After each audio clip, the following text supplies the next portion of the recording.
Hi there, everyone. Dr. Vishnu. Can everyone hear me? Yes, he's from our center. Thank you, Vishnu. Oh, sounds good, Dr. Keyser. Thanks a lot. Well, hi there, everyone. My name is Vishnu. I'm a cardiac surgery resident at the University of Calgary. Hi, Dr. Keyser. And this project is supervised by Dr. Paul Fedak. Please find our disclosures below.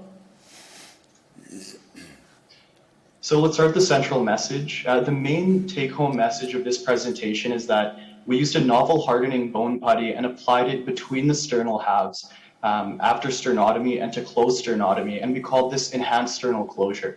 This enhanced sternal closure accelerated post-operative recovery in patients that received cardiac surgery. Now, as a brief introduction, I don't think I have to tell you all, but sternotomy is the most common incision in cardiac surgery. There are many benefits to it in that it provides great exposure, and it can be used for a wide variety of procedures.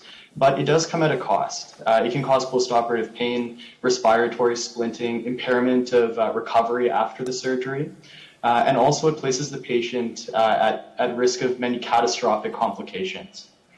Now, closure of sternotomy has been with stainless steel wires, and this has pretty much been unchanged since the 1950s or 1960s.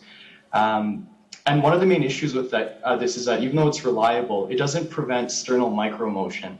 This is when the two halves of the sternum move away from each other less than 2 millimeters. It's a small distance, but it can cause postoperative pain and also impair recovery and healing of the sternum. Now, we have external fixation, such as sternal plating. And this is usable, maybe could reduce sternal micromotion, but it's cumbersome, expensive, and it's typically only reserved for high-risk patients. But rather than external sternal fixation, what about internal fixation? So Dr. Fedak previously worked with a material called kryptonite bone cement. So this cement was applied in between the sternal halves at the time of wire closure. And on cadaver studies with mechanical testing, it improved the sternal strength.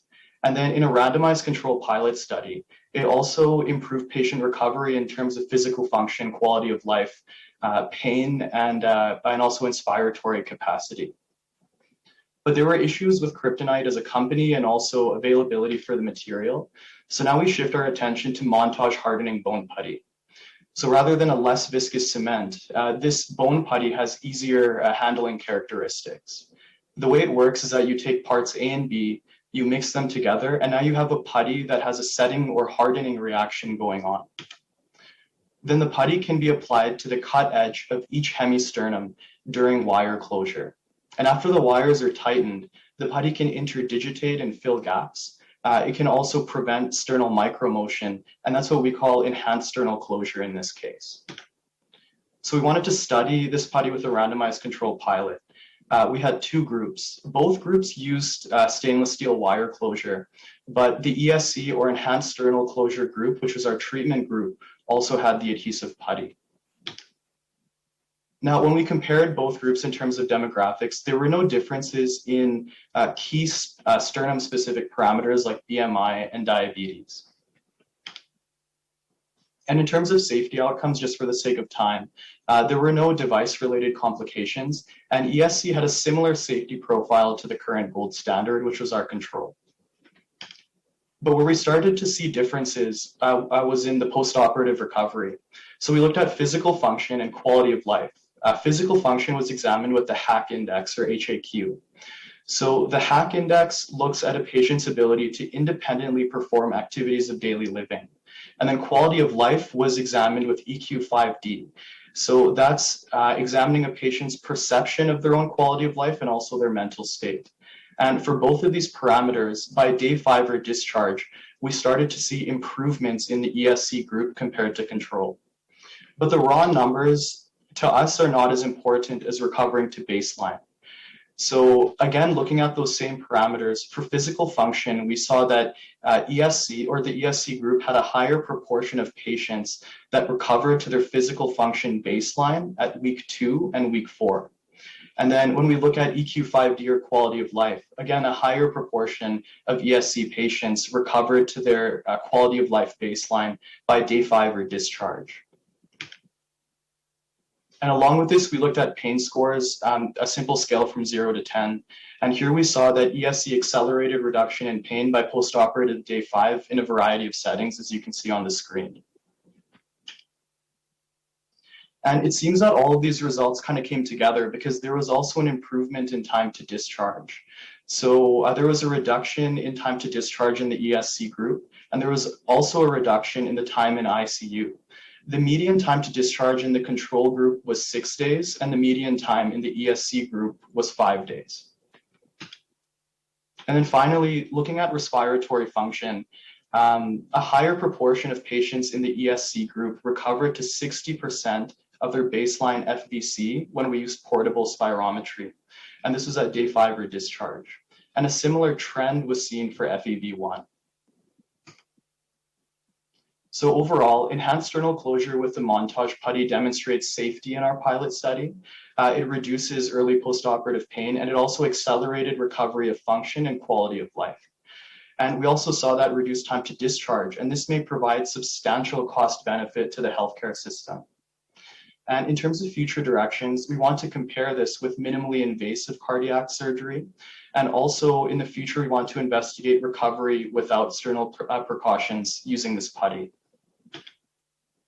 So with that, thank you all very much for your time. And I'd like to thank Dr. Paul Fedak for his ongoing support and excellent mentorship. Thank you. Thank you very much for a beautiful presentation. And I have just a couple of questions. I was with Dr. Fedak when we were doing the kryptonite phase, and we had to keep the patients intubated for 24 hours until it hardened. You don't have to do that with montage, do you? No, not with montage, we don't. So does it start to instantly work? Like how long does it take? Yes. Okay. Sorry for interrupting, but it does start to instantly work. That's what we think, and from talks with the company as well. We believe it takes about 24 hours to get complete curing, okay. Or to get sufficient curing for it to truly harden. But we do start to see it harden in the OR after applying it. So I think for full curing or a good portion of curing, you would need 24 hours. Okay, and cost? So that's a really good question, Dr. Kieser, and I think cost would depend on what the hospital could negotiate with the company. So it's more kind of talking to the company about that. Do you have a we would ballpark it. I was talking to Dr. Fedak about this question too. We would ballpark it at approximately anywhere between $500 and $2,000. And I know that's a big window, but at the same time, when we compare this to how many days the patients spend in hospital, at our center, just by estimates, the cost of a day in hospital in ICU or on a post-operative cardiac surgery ward ranges anywhere between $5,000 and $10,000 a day. So I think this still could be a cost benefit to the healthcare system, and it would depend on the cost of the material and those discussions as well. I think they need to come down in price, and the cost of the OR does not equal to the cost of, they don't talk to the cost of the hospital. But thank you. No, your point is well taken. I think we have one question. Yes. Hi, Victor Dayan here from Uruguay. Very good presentation. Congratulations. My only question is, what happens if you have to redo the patient due to bleeding, post-op bleeding? Do you have to use the saw again to open it? A diamond saw, I suppose. So that's an excellent question too. I mean, in terms of redo cases, I mean, the two examples would be the emergency case and also if they needed a redo later on. In terms of the emergency, like you mentioned, after again discussing with Dr. Fedak, in our study, we didn't have a return for reoperation, so it wasn't examined in our study. But since the material takes about 24 hours to fully cure, it's quite possible to reopen in the acute phase, especially if it was in, say, the first 6 hours of the procedure. Another option, too, would be to use heavy scissors. And of course, you know, the priority is to get back to the OR. So if it was a case of tamponade, another thing we did briefly talk about was a subxiphoid incision to place a sucker. But I think within 24 hours, it would be feasible to open before, say, getting back to the OR.